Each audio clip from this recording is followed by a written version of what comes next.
अन्य सभी महानुभाव, देवी और सज्जनों, कौटिल्य कॉन्क्लेव का ये तीसरा एडिशन है और मेरे लिए खुशी की बात है कि मुझे आप लोगों से मिलने का अवसर मिला है। 3 दिनों तक यहाँ अनेक सेशन होने वाले हैं। इकोनॉमी से जुड़े अलग अलग मुद्दों को लेकर चर्चा होने वाली है। मुझे विश्वास है कि ये चर्चा भारत की ग्रोथ को गति देने में मददगार सिद्ध होगी। साथियों, इस बार का ये कॉन्क्लेव ऐसे समय में हो रहा है जब दुनिया के 2 बड़े रीजन में युद्ध की स्थिति है। ये दोनों रीजन ग्लोबल इकोनॉमी के लिए और खास तौर पर एनर्जी सिक्योरिटी के लिहाज से बहुत अहम है। इतनी बड़ी ग्लोबल अनसर्टेनिटी के बीच हम सभी यहां द इंडियन एरा यानी भारत के युग की चर्चा कर रहे हैं। ये दिखाता है कि आज भारत पर विश्वास कुछ अलग ही है। ये दिखाता है कि आज भारत का आत्मविश्वास भी कुछ विशेष है। साथियों, आज भारत दुनिया की फास्टेस्ट ग्रोइंग मेजर इकोनॉमी है। आज भारत जीडीपी के हिसाब से 5th लार्जेस्ट इकोनॉमी है। हम ग्लोबल फिनटेक एडॉप्शन रेट के मामले में नंबर 1 है। आज हम स्मार्टफोन डेटा कंजम्पशन के मामले में नंबर 1 है। हम इंटरनेट यूजर्स के मामले में दुनिया में नंबर 2 है। दुनिया की करीब करीब आधी रियल टाइम डिजिटल ट्रांजैक्शन आज भारत में हो रही है। आज भारत में दुनिया का तीसरा सबसे बड़ा स्टार्टअप इकोसिस्टम है। रिन्यूएबल एनर्जी कैपेसिटी के मामले में भारत नंबर 4 पर है। अगर मैन्युफैक्चरिंग की बात करें तो भारत दुनिया का दूसरा सबसे बड़ा मोबाइल मैन्युफैक्चरर है। भारत 2 व्हीलर्स और ट्रैक्टर्स का सबसे बड़ा मैन्युफैक्चरर है। और इतना ही नहीं, भारत दुनिया का सबसे युवा देश है। दुनिया में तीसरा सबसे बड़ा साइंटिस्ट और टेक्नीशियंस का पूल भारत में है। यानी साइंस हो, टेक्नोलॉजी हो, इनोवेशन हो, भारत क्लियरली एक स्वीट स्पॉट पर उपस्थित है। साथियों, रिफॉर्म, परफॉर्म और ट्रांसफॉर्म के मंत्र पर चलते हुए हम लगातार निर्णय ले रहे हैं, देश को तेज गति से आगे बढ़ा रहे हैं। यही वो इम्पैक्ट है जिसके कारण भारत के लोगों ने 60 साल बाद लगातार तीसरी बार किसी सरकार को चुना है। जब लोगों का जीवन बदलता है तब लोगों में ये भरोसा आता है कि देश सही रास्ते पर चल रहा है। यही भावना भारत की जनता के मैंडेट में दिखती है। 140 करोड़ देशवासियों का ये विश्वास इस सरकार की सबसे बड़ी पूंजी है। हमारा कमिटमेंट है कि भारत को विकसित बनाने के लिए लगातार स्ट्रक्चरल रिफॉर्म्स करते रहेंगे। हमारा ये कमिटमेंट आप हमारे थर्ड टर्म के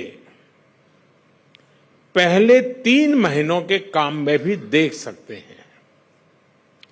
बोल्ड पॉलिसी चेंजेस, जॉब्स और स्किल्स को लेकर मजबूत कमिटमेंट, सस्टेनेबल ग्रोथ और इनोवेशन पर फोकस, आधुनिक इंफ्रास्ट्रक्चर, क्वालिटी ऑफ लाइफ और तेज ग्रोथ की कंटिन्यूटी, ये हमारे पहले 3 महीनों की पॉलिसीज का रिफ्लेक्शन है। इस दौरान 15 ट्रिलियन रुपीस यानी 15 लाख करोड़ रुपए से अधिक के डिसीजंस लिए गए हैं। इन्हीं 3 महीनों में भारत में अनेक मेगा इंफ्रास्ट्रक्चर प्रोजेक्ट्स पर काम शुरू हुआ है। हमने देश में 12 इंडस्ट्रियल नोड्स बनाने का भी निर्णय लिया है। हमने देश में 3 करोड़ नए घर बनाने को भी मंजूरी दी है। साथियों, भारत की ग्रोथ स्टोरी का एक और नोटेबल फैक्टर है और वो है इंक्लूसिव स्पिरिट। पहले सोचा जाता था कि ग्रोथ होती तो है, इनइक्वालिटी असमानता भी साथ ही बढ़ती है, लेकिन भारत में इसके विपरीत हो रहा है। भारत में ग्रोथ के साथ इंक्लूजन भी हो रहा है।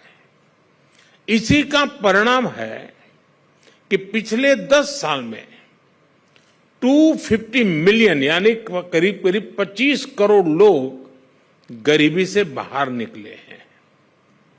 भारत की तेज प्रगति के साथ हम ये भी सुनिश्चित कर रहे हैं कि इनइक्वालिटी कम हो, विकास का लाभ सभी तक पहुंचे। साथियों, आज भारत की ग्रोथ को लेकर जो भी प्रिडिक्शन हो रही है, उनका कॉन्फिडेंस भी बताता है कि भारत किस दिशा में है। यह पिछले कुछ हफ्तों और महीनों के आंकड़ों में भी देख सकते हैं। पिछले साल हमारी इकोनॉमी ने हर प्रिडिक्शन से बाहर कहीं बेहतर किया। वर्ल्ड बैंक हो, IMF हो, मूडीज हो, सभी ने भारत से जुड़े फोरकास्ट को अपग्रेड किया है। ये सारे संस्थान कह रहे हैं कि ग्लोबल अनसर्टेनिटी के बावजूद भारत 7+ रेट्स के साथ ग्रो करता है। वैसे हम भारतीयों को पूरा कॉन्फिडेंस है कि हम इससे भी कहीं बेटर परफॉर्म करेंगे। फ्रेंड्स, भारत के इस कॉन्फिडेंस के पीछे कुछ ठोस कारण है।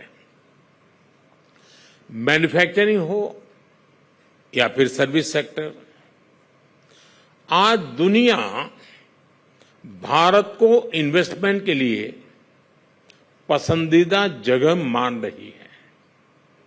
ये कोई कोइंसिडेंस नहीं है, बल्कि बीते 10 साल में हुए बड़े रिफॉर्म्स का ही नतीजा है। इन रिफॉर्म्स ने भारत के मैक्रो इकोनॉमिक फंडामेंटल्स को ट्रांसफॉर्म कर दिया है। जैसा एक उदाहरण भारत के बैंकिंग रिफॉर्म्स का है। हमारे बैंकिंग रिफॉर्म्स ने बैंकों की फाइनेंशियल कंडीशन को तो मजबूत किया ही है, उनकी लैंडिंग कैपेसिटी को भी बढ़ाया है। इसी तरह जीएसटी ने अलग अलग सेंट्रल और स्टेट इनडायरेक्ट टैक्सेस को इंटीग्रेट किया है। इंसॉल्वेंसी एंड बैंक्रप्सी कोड यानी आईबीसी ने रिस्पॉन्सिबिलिटी, रिकवरी और रिजोल्यूशन का नया क्रेडिट कल्चर डेवलप किया है। भारत ने माइनिंग, डिफेंस, स्पेस जैसे अनेक सेक्टर्स को प्राइवेट प्लेयर्स के लिए, हमारे यंग एंटरप्रेन्योर्स के लिए खोला है। हमने एफडीआई पॉलिसी को लिबरलाइज किया ताकि दुनिया भर के इन्वेस्टर्स के लिए यहां ज्यादा से ज्यादा अवसर बन सके। हम अपनी लॉजिस्टिक कॉस्ट और टाइम को कम करने के लिए आधुनिक इंफ्रास्ट्रक्चर पर फोकस कर रहे हैं। हमने बीते दशक में इंफ्रास्ट्रक्चर पर इन्वेस्टमेंट को अभूतपूर्व स्केल पर बढ़ाया है। साथियों, भारत ने प्रोसेस रिफॉर्म्स को सरकार की कंटिन्यूअस एक्टिविटीज का हिस्सा बनाया है। हमने 40,000 से ज्यादा कंप्लायंसेस को खत्म किया। कंपनीज एक्ट को डीक्रिमिनलाइज किया। ऐसे दर्जनों प्रोविजंस थे जिसके कारण पहले बिजनेस मुश्किल था, हमने उनमें बदलाव किया। कंपनी स्टार्ट करने, बंद करने, क्लियरेंस को आसान बनाने के लिए नेशनल सिंगल विंडो सिस्टम शुरू किया गया। अब हम राज्य स्तर पर प्रोसेस रिफॉर्म को गति देने के लिए राज्य सरकारों को प्रोत्साहित कर रहे हैं। साथियों, भारत में मैन्युफैक्चरिंग को गति देने के लिए हम प्रोडक्शन लिंक इंसेंटिव लेकर आए हैं। इसका इंपैक्ट आज बहुत सारे सेक्टर्स में दिख रहा है।